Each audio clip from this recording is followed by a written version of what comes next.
بسم الله الرحمن الرحيم الحمد لله رب العالمين দরবারে অসংখ্য শুকর ও সুজুদ আদায় করছি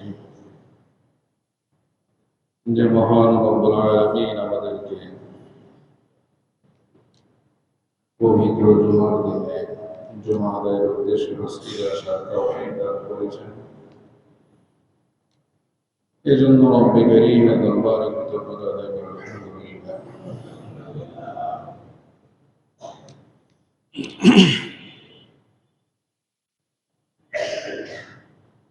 মুহতারাম হাজিরিন, আল্লাহ রাব্বুল আলামিন আমাদেরকে দুনিয়াতে পাঠিয়েছেন, সৃষ্টি করেছেন। স্বাভাবিকভাবে সৃষ্টি বলতে যা বোঝায় অস্তিত্বহীন কোন বস্তুকে অস্তিত্ব দান করা। সৈয়দনা হযরত আদম আলা নবিয়িনা আলাইহিস সালাতু ওয়াস সালাম কে আল্লাহ রাব্বুল আলামিন সৃষ্টি করেছেন। কোরআনে কারীম ইরশাদ হয়েছে, বিমা খালাকতু বিয়াদাইহি। রব্বুল আলামিন বলেন যে আদমকে আমি আমার দুই হাত দ্বারা সৃষ্টি করেছি। তারপর হযরত হাওয়া আলাইহিস সালামকে সৃষ্টি করেছেন। রব্বুল আলামিন আদম এবং হাওয়াকে সৃষ্টি করে স্বাভাবিকভাবে দুনিয়াতে বংশ বিস্তারের জন্য যে প্রক্রিয়া, যে পন্থা পদ্ধতি রব্বুল আলামিন নির্ধারণ করেছেন, সেই প্রক্রিয়ায় আমরা সকলেই হযরত আদম এবং হাওয়া আলাইহিস সালাম এবং দুনিয়ার মাঝে আমরা বর্তমানে দুনিয়াতে মানুষ আসার মাধ্যম নারী পুরুষের মিলনের মাধ্যম, যার ঔরসে যার গর্ভে যে জন্ম লাভ করে ওই ভূমিষ্ঠ শিশু পিতা এবং মাতা হিসাবে পরিচয় লাভ করেন স্বীকৃতি। দুনিয়াতে আগমনের জন্য পিতা মাতার অবর্ণনীয় কষ্ট, তাদের ত্যাগ, তাদের কোরবানি শিকারের ফলেই একটি মানব শিশু দুনিয়ার আলো বাতাস দেখতে পায়। ভূমিষ্ঠ হওয়ার সাথে সাথে তাদের কষ্ট লাঘব হয়, শেষ হয়ে যায় এবং বরং সদ্য ভূমিষ্ঠ শিশুটিকে প্রতিপালন করা, তার প্রয়োজনগুলো বোঝা, অনুধাবন করা এবং তার উপযোগী করে তার প্রয়োজনগুলো পূরণ করা, এর জন্য সীমাহীন ত্যাগ তিতিক্ষা কুরবানি পিতামাতাকে করতে হবে। তারপরে একটি শিশু ধীরে ধীরে পর্যায়ক্রমে পরিপক্কতায় পৌঁছায়।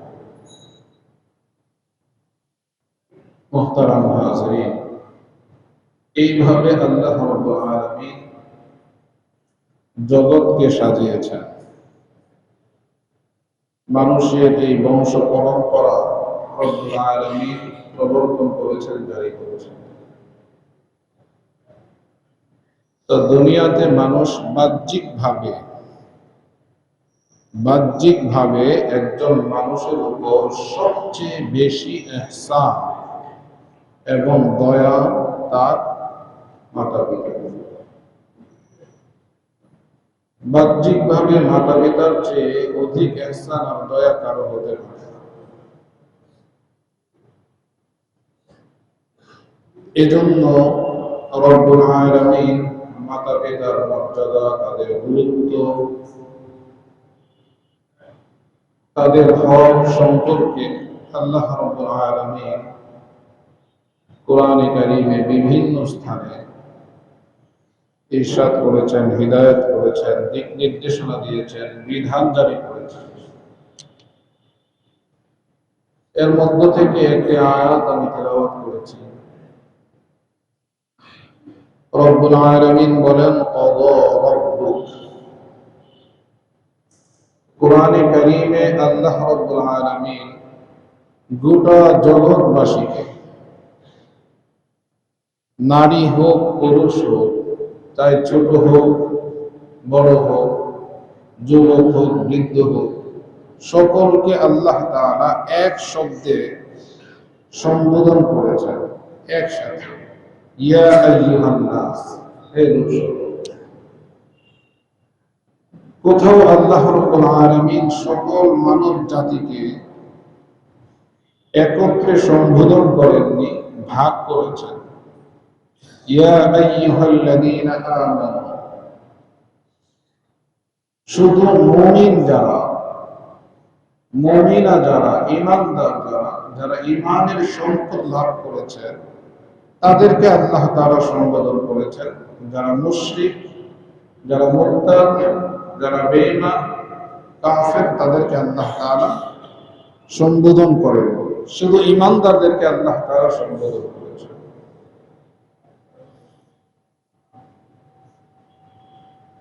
কিন্তু রব্বুল আলামিন যখন পিতামাতা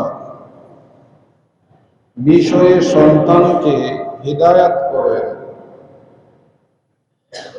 দিক নির্দেশনা দেন, বিধান জারি করেন, তখন আল্লাহ রাব্বুল আলামিন প্রত্যেকটা মানব শিশুকে এককভাবে সম্বোধন করেছেন, দুইজনকে একসাথে নয়। প্রত্যেককে স্বতন্ত্রভাবে, ভিন্ন ভিন্ন ভাবে। আব্দুল্লাহকেও বলেছেন, আব্দুর রহমানকেও বলেছেন, আব্দুর রহিমকেও বলেছেন, ফাতেমাকেও বলেছেন, আয়েশাকেও বলেছেন। এইভাবে প্রত্যেককে আল্লাহ তাআলা স্বতন্ত্রভাবে, এককভাবে বলেছেন। ক্বাদা রাব্বুক, আল্লাহ তাআলা তার প্রত্যেকটা বান্দা বান্দীকে বলছেন যে তোমার রব, তোমাদের রব বলেন, তোমার রব বিধান প্রবর্তন করেছেন, ফয়সালা দিয়েছেন। আল্লা তা'বুদু ইল্লা ইয়্যা, লা তা'বুদু, তোমরা ইবাদত করবে না, ইল্লা ইয়্যা, শুধুমাত্র, শুধুই মাত্র তোমাদের যিনি ইলাহ, তোমাদের যিনি রব, তোমাদের যিনি স্রষ্টা, তারই ইবাদত করবে, তারই দাসত্ব করবে, তারই আরাধনা করবে, তারই উপাসনা করবে।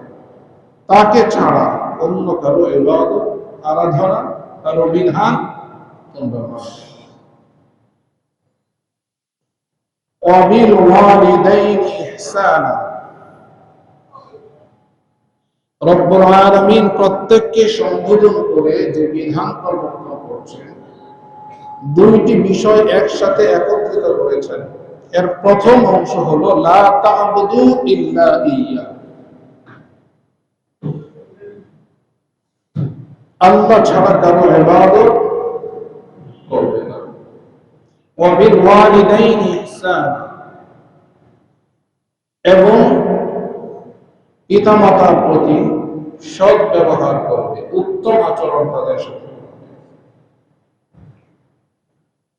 বিশেষভাবে সন্তানের সাহায্য, সহযোগিতা, সহমর্মিতা, সহানুভূতি, এগুলো প্রয়োজন হয় যখন পিতামাতা বার্ধক্যে উপনীত হয়, যখন কর্মক্ষম হয়ে যান, যখন নিজের ব্যয়ভার নিজে বহন করতে পারেন, যখন নিজের প্রয়োজনগুলো নিজের পূরণ করতে পারেন না, নিজের প্রয়োজন পূরণে অপরের সহযোগিতার প্রয়োজন হয়, ওই সময়টা হলো বিশেষ সময়। এজন্য রব্বুল আলামিন মৌলিকভাবে সৎ ব্যবহার, উত্তম আচরণ এর পাশাপাশি বিশেষ করে বলেন ইম্মা ইয়াবলুগান্না ইনদাকাল কিবার আহাদুহুমা, যদি এমন হয় যে তোমাদের পিতামাতা কোনো একজন বার্ধক্যে উপনীত হন, বার্ধক্যে পৌঁছে যান, কর্ম অক্ষম হয়ে যান, নিজের প্রয়োজন পূরণ করতে অক্ষম হয়ে যান, অপরের সহযোগিতা ছাড়া নিজের খাবার দাবার ভরণ পোষণ গোসল অন্য কোনো বিষয় সে সম্পাদন করতে পারেন না, আহাদুহুমা দুইজনের কোন একজন, আও কিলাহুমা অথবা উভয়ই, পিতামাতা উভয়ই একসাথে বার্ধক্যে উপনীত হয়েছেন, উভয়ই জীবিত আছেন, উভয়ই অপরের সহযোগিতা ছাড়া চলতে পারেন না, এমন অবস্থায় যদি তোমাদের পিতামাতা তোমাদের নিকট পৌঁছে, ফালা তাকুল লাহুমা উফ, রব্বুল আলামিন বলেন তোমরা তাদেরকে উফ বলবে না। বাংলাতেও উফ শব্দের ব্যবহার আছে। আহ, এই শব্দগুলো উচ্চারণ করে মানুষ কোন যাতনার কারণে, কষ্টের কারণে, ব্যথায়,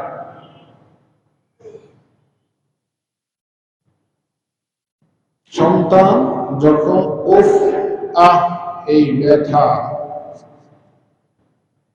ব্যাপক শব্দ পিতামাতার সামনে উচ্চারণ করে, পিতামাতা যদিও অপরের সহযোগিতা ছাড়া চলতে পারে না, তারপরেও সন্তানের ব্যথা, সন্তানের কষ্ট পিতামাতাকে কষ্ট দেয়।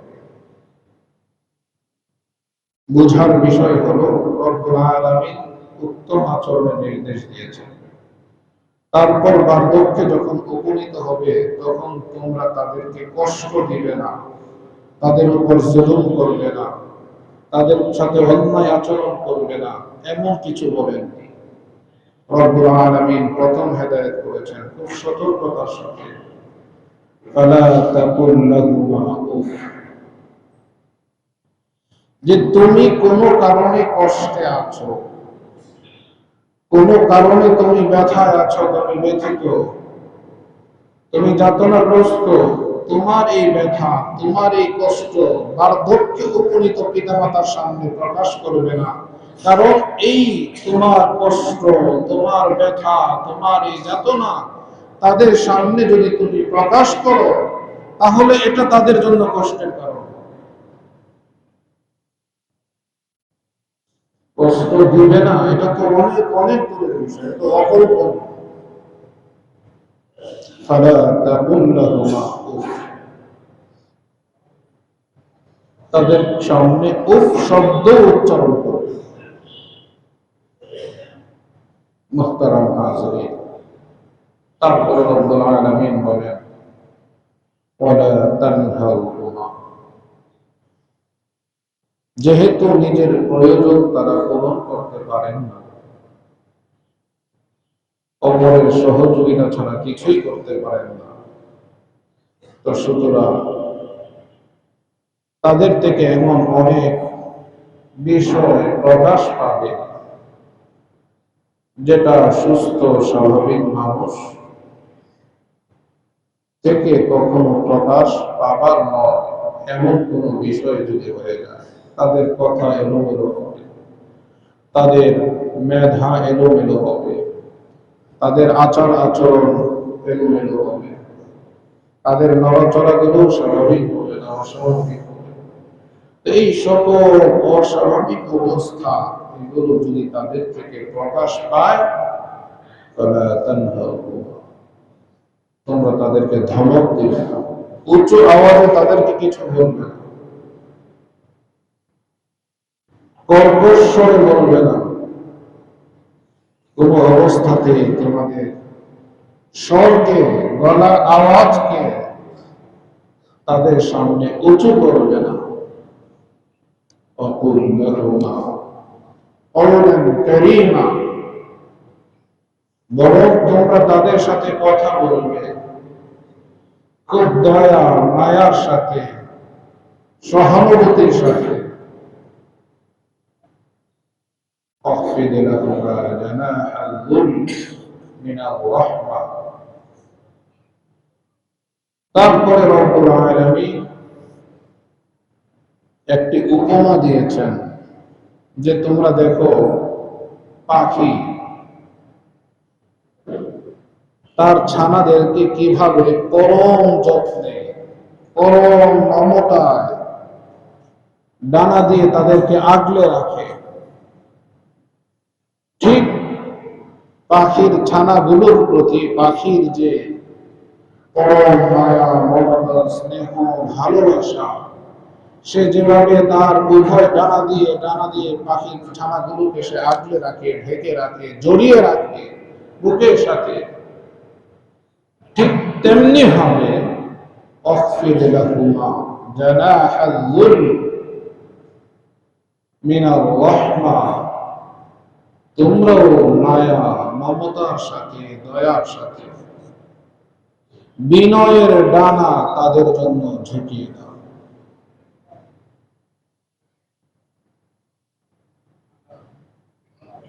অখফিদ লাহুমা জানাহাল যুল মিনার রাহমা, তোমাদের বিনয়ের ডানা ঝুঁকিয়ে দাও। وقل رب ارحمهما كما ربياني صغيرا। রব্বুল আলামিন তারপর দোয়া শিক্ষা দিয়েছেন যে শুধু এতটুকু করাই তোমাদের জন্য যথেষ্ট নয়, বরং প্রতিনিয়ত সর্বদা তোমরা তোমাদের রবের নিকট প্রার্থনা করো, দোয়া করো, আবেদন করো তোমাদের পিতামাতার জন্য, কারণ তোমার জীবনের এই অবস্থায় তুমি উপনীত হয়েছ, জীবনে তুমি প্রতিষ্ঠিত হয়েছ তাদেরই ইহসান, তাদেরই দয়া, তাদেরই করুণার বদৌলতে, তাদেরই ত্যাগ, তাদেরই অপরিসীম কল্যাণের বদৌলতে তুমি আজকে এই পর্যন্ত এসেছ। সুতরাং দোয়া করো তাদের জন্য প্রতিনিয়ত। রব্বি, হায় আমার রব, প্রতিপালক, ইরহামহুমা, তুমি তাদের প্রতি দয়া করো, কামা রব্বায়ানি সগীরা, আল্লাহ তাআলা স্মরণ করিয়ে দিচ্ছেন এখন তুমি হৃষ্টপুষ্ট পূর্ণযুব, তোমার মেধা পরিপক্ক, তোমার শরীরে শক্তি পরিপূর্ণ, তুমি সুস্থ সবল, কিন্তু তুমি এমন ছিলে না, তুমি ছোট ছিলে। শৈশবের কথা আল্লাহ তাআলা স্মরণ করিয়ে দিয়েছেন যে যখন তুমি শৈশবে ছিলে, যখন তুমি ভূমিষ্ঠ হয়েছ, না তুমি তোমার কোনো প্রয়োজনের কথা বলতে পারতে, না বোঝাতে পারতে, তোমার ভাষা ছিল শুধুই মাত্র কান্না। তোমার কান্নায় তোমার মা তিনি বুঝতেন সন্তান ক্ষুধার্ত, তাকে খাবার দিতে হবে। তোমার একই কান্নায় সন্তান যখন কান্না করে মা বুঝতেন সে কষ্টে আছে। তোমার কান্না একই কান্না, এই কান্নায় বুঝতেন কোন ধরনের পীড়ায় তুমি আক্রান্ত। একই ভাষা, কিন্তু এই একই ভাষায় ভিন্ন ভিন্ন প্রয়োজনগুলো তোমার মা বুঝতেন এবং এই প্রয়োজনগুলো পূরণে তোমার পিতা তোমার মাকে সর্বান্তকরণে সহযোগিতা করতেন। তো তাদের এই অপরিসীম তোমার প্রতি দয়া, মায়া এবং কুরবানির ফলেই তুমি আজকে এই পর্যন্ত এসে পৌঁছেছ। তো সুতরাং স্মরণ করো শৈশবে যে মায়া মমতা আদর যত্নে তোমার পিতামাতা তোমাকে প্রতিপালন করেছেন, লালন পালন করেছেন, তোমাকে বড় করেছেন, তোমাকে প্রতিষ্ঠিত করেছেন। তো সুতরাং প্রতিনিয়ত তুমি তোমার রবের কাছে চাও যে মালিক, আমার শৈশবে আমার মা বাবা আমাকে যেভাবে পরম যত্নে পরম মমতায় আমাকে প্রতিপালন করেছেন, তুমিও তাদের প্রতি ঠিক একই রকম দয়া, মায়া, মমতার আচরণ করতে। রব্বুল আলামিনের কাছে এই প্রার্থনা পিতামাতার জন্য সর্বদা তোমরা। মুহতারাম হাজিরিন, বোঝার বিষয় হলো আল্লাহ রব্বুল আলামিন প্রত্যেককে বলেছেন, স্বতন্ত্রভাবে বলেছেন,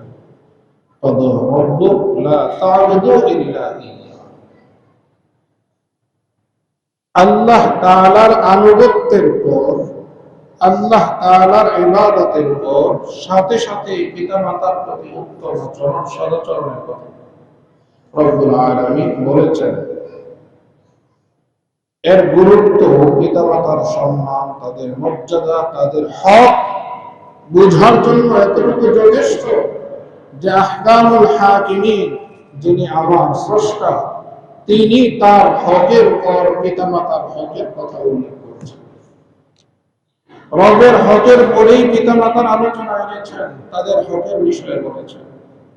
কেনই বলবেন ওয়াসাইনাল ইনসান বিওয়ালিদাইহি ইহসান হামালাতহু উম্মুহু কুরহা ওয়া ওয়াদাআতহু কুরহা ওয়া হামলুহু ওয়া ফিসালুহু 30 শাহরা।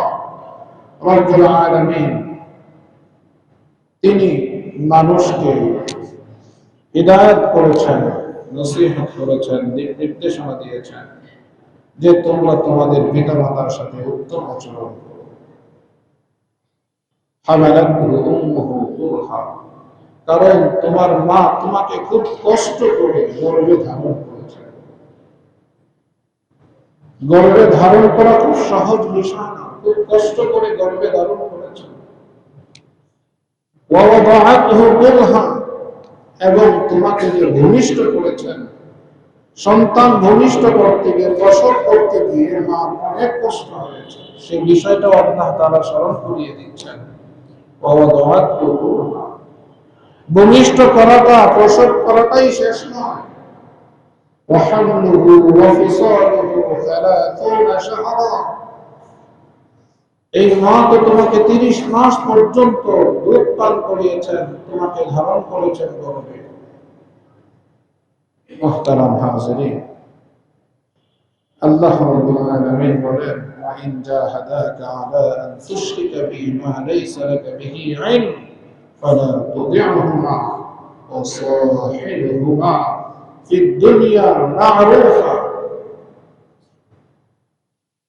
এমন যদি হয় কারো পিতামাতা মুশরিক,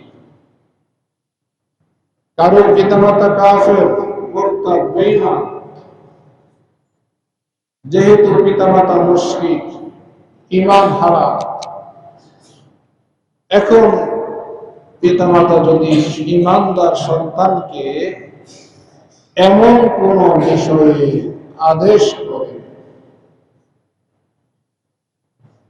আন তুশরিকা বি, যে আল্লাহ তাআলার সাথে কাউকে শরীক, কাউকে সমকক্ষ স্থির করতে, রব্বুল আলামিন বলেন ফালা তুতি'হুমা, যদি তোমার পিতামাতা তোমাকে বাধ্য করে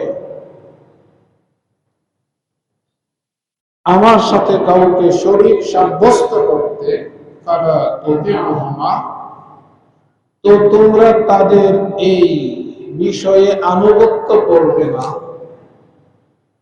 তাদের হুকুম মেনে তোমরা আমার সাথে কাউকে শরীক সাব্যস্ত করবে না। ওয়াসাহিবহুমা ফিদ দুনিয়া মা'রুফা, শুধু এই ক্ষেত্রে তোমরা তাদের আনুগত্য করবে না, কিন্তু এই কারণে তাদের সাথে কোনো ধরনের দুর্ব্যবহার করতে পারবে না, বরঞ্চ ওয়াসাহিবহুমা ফিদ দুনিয়া মা'রুফা, তাদের সাথে তোমরা দুনিয়ার জীবনে ন্যায় সঙ্গত আচরণ করবে। পিতা মাতা হিসাবে তাদের যা প্রাপ্য, তাদের যা হক, সেটা অবশ্যই তোমরা সেটা পালন করবে, আদায় করবে। কোনো অবস্থাতেই তাদের সাথে দুর্ব্যবহার করা যাবে না, খারাপ আচরণ করা যাবে না। যদিও আমার সাথে কাউকে শরীক সাব্যস্ত করতে তারা জোর জবরদস্তি করে, তোমাদেরকে বাধ্য করে, তোমরা শুধু সেই হুকুমটা মানবে না, কিন্তু তাদের সাথে খারাপ আচরণ করা যাবে না। মুহতারাম হাজিরিন, তাহলে পিতা মাতার গুরুত্ব, তাদের হক সম্পর্কে রব্বুল আলামিন যা বলেছেন, মর্যাদা সম্পর্কে যা বলেছেন, যে হিদায়াত আমাদেরকে করেছেন, তারপরে একজন মানুষের জন্য আর কি বলার থাকে? শিরক এটা এমন এক ভয়াবহ অপরাধ, এত জঘন্য, এত মারাত্মক, এত ধ্বংসাত্মক। রব্বুল আলামিন বলেন, ইন্নাল্লাহা লা ইয়াগফিরু আন ইউশরাকা বিহি ওয়া ইয়াগফিরু মা দুনা যালিকা লিমান ইয়াশা। আল্লাহ তাআলা খুব দৃঢ়তার সাথে এই বিষয়ে জানিয়ে দিয়েছেন, লা ইয়াগফিরু আন ইউশরাকা বিহি। শিরক আল্লাহ তাআলার সাথে কাউকে স্থির করা, সমকক্ষ সাব্যস্ত করা, শরীক করা, এই অপরাধ আল্লাহ তাআলা ক্ষমা করবেন। তো যেই অপরাধ আল্লাহ তাআলা ক্ষমা করবেন না বলে কোরআনে সুস্পষ্ট ভাবে আমাদেরকে জানিয়েছেন, এমন অপরাধ করতে যেই পিতামাতা বাধ্য করে, জবরদস্তি করে, সেই পিতামাতার সাথেও খারাপ আচরণ করা যাবে না, তাদের সাথেও ন্যায় সঙ্গত কোমল সুন্দর আচরণ করতে হবে। মুহতারাম হাজিরিন, কিন্তু আমাদের সমাজের অবস্থা কি? পিতামাতার প্রতি আমাদের আচার আচরণ কি? বয়স্ক বার্ধক্যে যাদের পিতামাতা পৌঁছেছেন, তাদের প্রতি যুবক সন্তানদের দায়িত্ববোধ কতটুকু?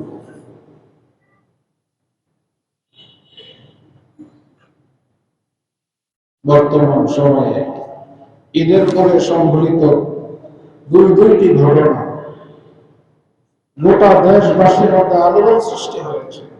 মুহতারাম হাজিরিন, সন্তান তো প্রতিষ্ঠিত হবে, তারপরেও কেন বার্ধক্য অবস্থায় মা ইন্তেকাল করবেন, পচে গলে যাবেন, তারপরেও কারো কোনো খবর থাকবে না, এই অবস্থাটাকে? মুহতারাম হাজিরিন, এর জন্য পিতামাতাও দায়ী। সন্তানের যে হক ছিল, সেই হক যথাযথভাবে আদায়।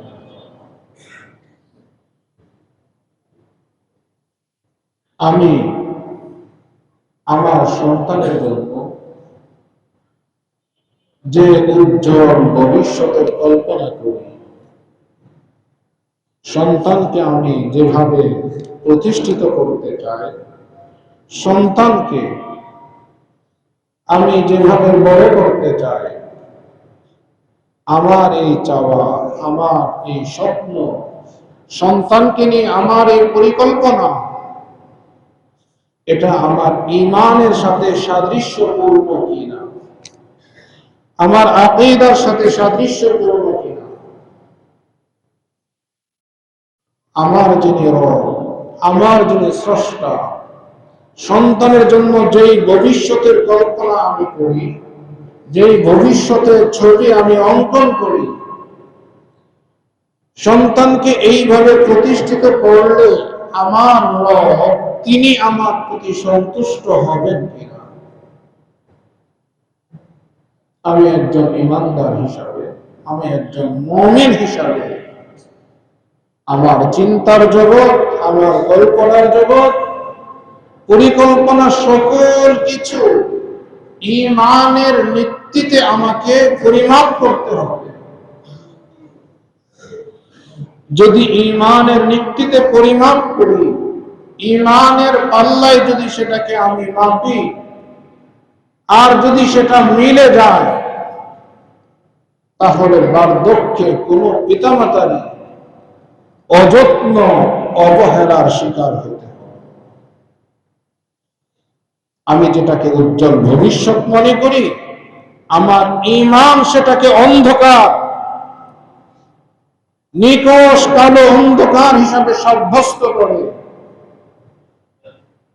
তো সুতরাং আমার চিন্তার আলোকিত ভবিষ্যৎ, ঈমান বলে এটা অন্ধকার, অন্ধকার, অন্ধকার, এটা আলোকিত ভবিষ্যৎ নয়। এর মাধ্যমে সন্তান প্রতিষ্ঠিত হচ্ছে না, বরং তোমার চিন্তার জগতের আলোকিত ভবিষ্যৎ, সেটাই তোমার সন্তানের জন্য ধ্বংসাত্মক। তোমার সন্তানকে মনুষ্যত্ব থেকে পশুত্বে পরিণত করবে। এই সন্তান মানব পরিচয় বাঁচতে পারবে। মুহতারাম হাজিরিন, ঈমান কি বলে? সন্তানের যে হকগুলো রয়েছে, ভূমিষ্ঠ হওয়ার পর থেকে পর্যায়ক্রমে ধাপে ধাপে সন্তানের সেই হকগুলো যথাযথভাবে আমরা যদি আদায় করি, তাহলে সন্তান কখনো পিতামাতার অবাধ্য হবে না, হতে পারে। সন্তান ভূমিষ্ঠ হয়েছে, মুহতারাম হাজিরিন, সন্তানকে পবিত্র করা, ডান কানে আযান, বাম কানে ইকামত দেওয়া, তাহনিক করানো, সুন্দর নাম রাখা, আকিকা দেওয়া, সন্তানের মাথার চুলগুলো ফেলে এর ওজন পরিমাণ স্বর্ণ অথবা রূপা সামর্থ্য থাকে সামর্থ্য অনুযায়ী সদকা করা, এই যে ধাপে ধাপে ইসলাম সন্তানের যে সকল অধিকারগুলো আমাদের সামনে উল্লেখ করেছে, সেই অধিকারগুলো পর্যায়ক্রমে আমরা যদি আদায় করতাম, তাহলে সন্তান কোন অবস্থাতেই অবাধ্য হতো না। পিতামাতা সন্তানের নিকট বোঝা হতো না। সন্তানের কাছে পিতামাতা বোঝা কেন হয়? যখন সন্তানকে নীতি নৈতিকতা শিক্ষা দেয় না, তার মৌলিক যে পরিচয়, তার মূল পরিচয় থেকে সন্তানকে যখন আমরা আধুনিক শিক্ষার নামে তাদেরকে মূল শিক্ষা থেকে তাদেরকে আমরা দূরে সরিয়ে ফেলি, বিচ্যুত করি, তখন সন্তান সে তো তার মূলই হারিয়ে ফেলেছে। শিকড়ের সাথে তার কোন সম্পর্ক নেই। এখন সে বলবাহীন উন্মাদ ঘোড়ার মতো যখন যেদিকে ইচ্ছা ছুটে চলছে। কোথায় তার শিকড়? তার সৃষ্টির রহস্য কি? হাকিকত কি? কেনই তাকে সৃষ্টি করা হয়েছে? উদ্দেশ্যই কি? তার জীবনের উদ্দেশ্যই কি? এর পরিণাম কি? পরিণতি কি? কোন বিষয় সম্পর্কে যখন এই সন্তান জানে না, ওয়াকিফাল নয়, তখন এই সন্তান তো অবাধ্য হবে। এই সন্তান থেকে কিভাবে আশা করি যে এই সন্তান বার্ধক্যে আমার উপকারে আসবে? যখন আমার সাহায্যের প্রয়োজন হবে, সহযোগিতার প্রয়োজন হবে, এই সন্তান আমাকে সাহায্য সহযোগিতা করবে, আমার খেয়াল রাখবে, আমার যত্ন নেবে। এটা কখন হবে? আমি তো সন্তানের সাথে অবিচার করেছি, জুলুম করেছি। সন্তানকে না আমি তার স্রষ্টার সাথে পরিচয় করিয়ে দিয়েছি, না এই সন্তানকে রাসূল সম্পর্কে কোনো পরিচয় দিয়েছি, ঈমান সম্পর্কে কোনো জ্ঞান তাকে আমি দিয়েছি, পরকাল সম্পর্কে কোনো জ্ঞান তাকে আমি দিয়েছি, না কোরআনের সাথে তার কোনো সম্পর্ক আছে, না রাসূলের সুন্নাহর সাথে তার কোনো সম্পর্ক আছে।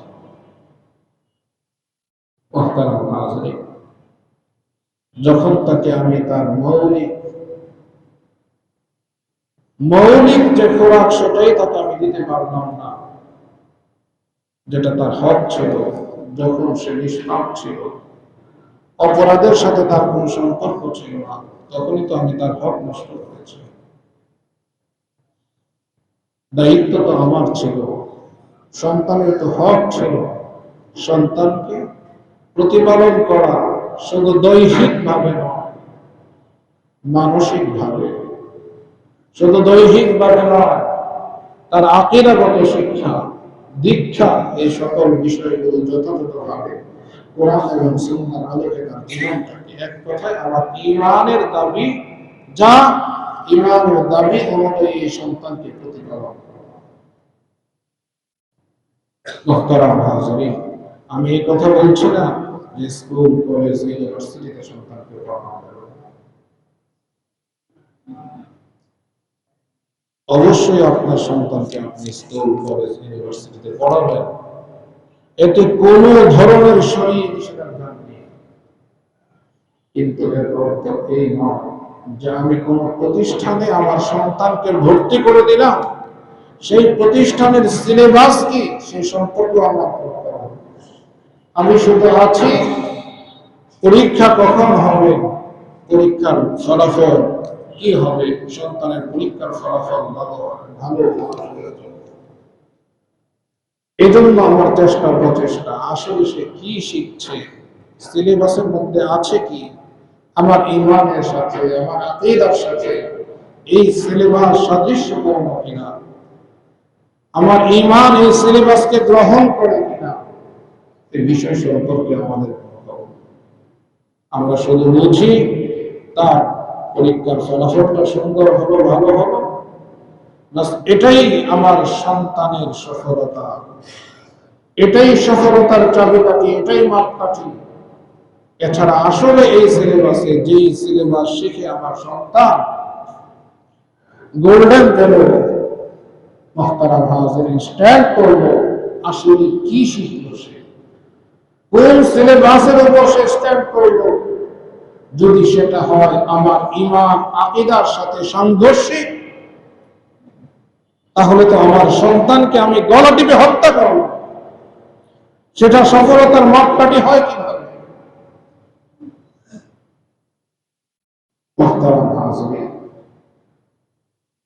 দুনিয়ার জীবনে আমাদের নাগরিক সুযোগ সুবিধাগুলো যথাযথভাবে আমরা পাই না।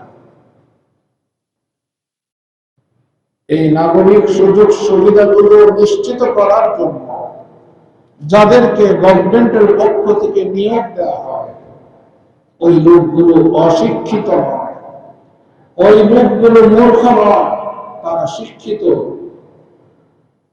তারাও নির্ধারিত শিক্ষা সমাপ্ত করে সার্টিফিকেট জমা দিয়ে তারপরে তারা চাকরির জন্য অ্যাপ্লাই করেছে।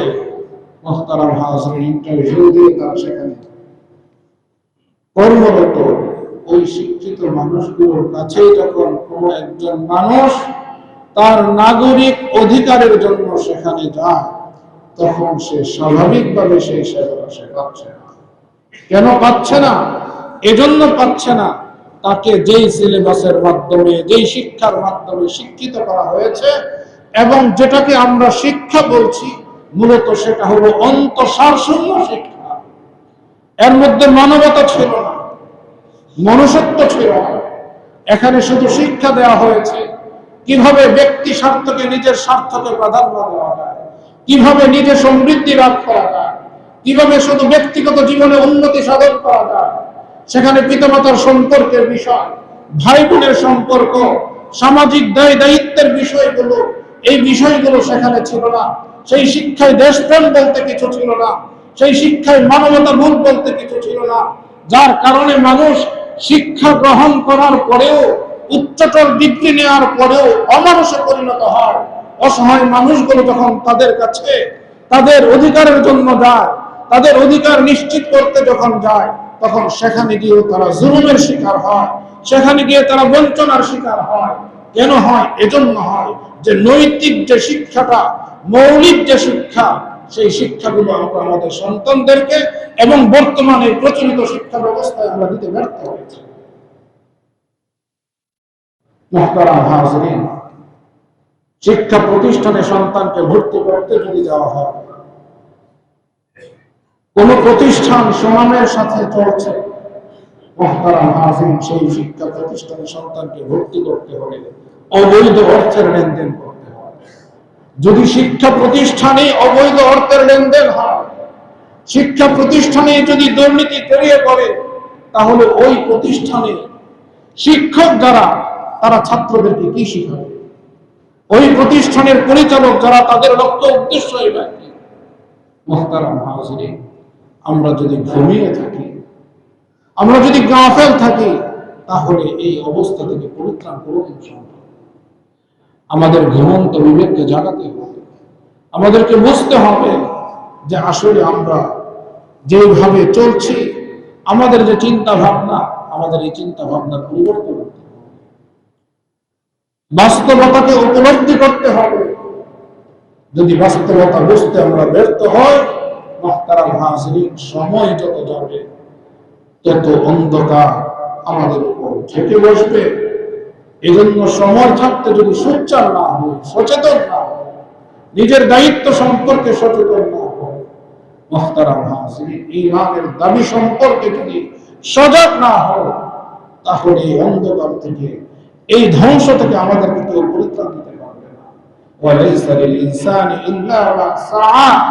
রব্বুল আলামিন বলেন, তুমি ঘুমিয়ে থাকবে আর তোমার সকল চাওয়া পাওয়া পূর্ণ হয়ে যাবে। বিষয়টা আদৌ,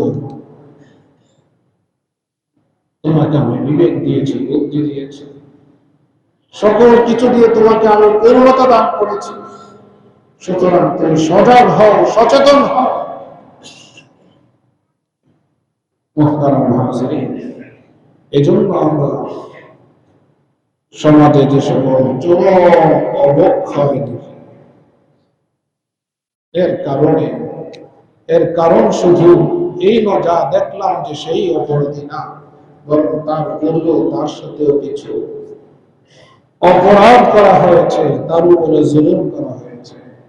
যে সন্তান প্রতিষ্ঠিত হলো, মুহতারাম হাজিরিন, সেই সন্তানের মধ্যে যদি তার ঈমানের দাবিটাকে যদি সে পূরণ করত, এই মা বাবা যদি সন্তানকে দ্বীনের মৌলিক শিক্ষাটা দিত, আকীদার মৌলিক শিক্ষাটা দিত, আল্লাহর সাথে বান্দার সম্পর্ক কি, সামান্য পরিচয়টা যদি তার সামনে তুলে ধরত, আল্লাহ তাআলার হক সম্পর্কে যদি ছোটবেলায় তার কচি মনে গেঁথে দিত, মুহতারাম হাজিরিন, রাসূলের পরিচয়টা যদি তুলে ধরত, রাসূল করিম সাল্লাল্লাহু আলাইহি ওয়াসাল্লাম এই উম্মাহর জন্য কি অবর্ণনীয় কষ্ট, যাতনা, কুরবানি পেশ করেছেন, কিছু বিষয় যদি এই সন্তানের কচি মনে গেঁথে দেওয়া হতো, পিতামাতার সাথে সন্তানের সম্পর্ক কি, এই বিষয়ে রব কি বলেন, কি নির্দেশনা দিয়েছেন, কিছু যদি এই সন্তানকে হাতে কলমে শিক্ষা দেওয়া হতো ছোট অবস্থায়, তাহলে মুহতারাম হাজিরিন, আজকে হয়তো আমরা এমন ঘটনার সাক্ষী হতাম।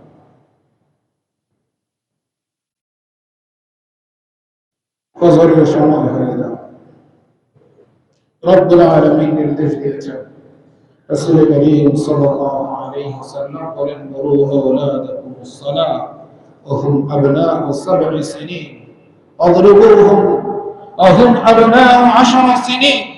রাসূল করিম সাল্লাল্লাহু আলাইহি ওয়াসাল্লাম বলেন যে তোমরা তোমাদের সন্তানদেরকে 7 বছর বয়সে নামাজের আদেশ দাও। যখন 10 বছর হয়ে যায়, তখন তাদেরকে নামাজের জন্য মৃদু শাসন করো, মৃদু প্রহার করো। এখন মুহতারাম হাজিরিন, আমরা এই হাদিসটা সম্পর্কে যদি একটু চিন্তা করি, মোটা দাগে 7 বছর যদি সন্তানকে আমি নামাজ পড়তে বলি, তাহলে 7 বছরের পূর্বে অবশ্যই নামাজ শিক্ষা দিতে হবে।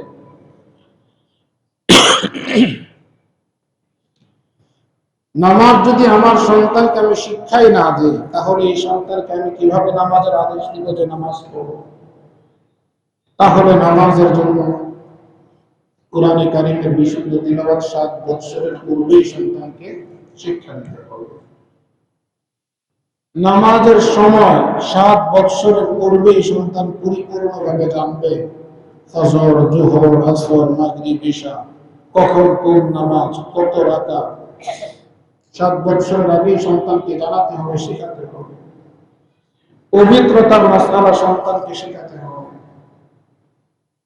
মুহতারাম হাজিরিন, তো এই সকল বিষয়, নামাজ সংক্রান্ত বিষয় যদি সন্তানকে 7 বছরের আগে আমি না শেখাই, তাহলে আমি আদেশ করব কিভাবে? অথচ 7 বছরে আমাদের সন্তানদেরকে কয়জন আমরা নামাজ শিক্ষা দিয়েছি? 10 বছর যখন হয়, তখন আল্লাহর রাসূল বলেন, অদরিবুহুম, তাদেরকে তোমরা 10 বছর বয়সে নামাজের জন্য মৃদু প্রহার করো। সন্তানের বয়স 10-12 হয় না, বাবা নামাজ পড়েন মসজিদে এসে ফজর, মাও নামাজ পড়েন বাসায়, কিন্তু সন্তানকে ঘুম থেকে দেন। মনে করেন বয়স্ক অল্প ঘুমা, 7টা-8টায় ওঠে, এটা সন্তানের প্রতি জুলুম, এটা অন্যায়। কারণ এই সন্তানকে হাতে কলমে শিক্ষা দেওয়া উচিত ছিল।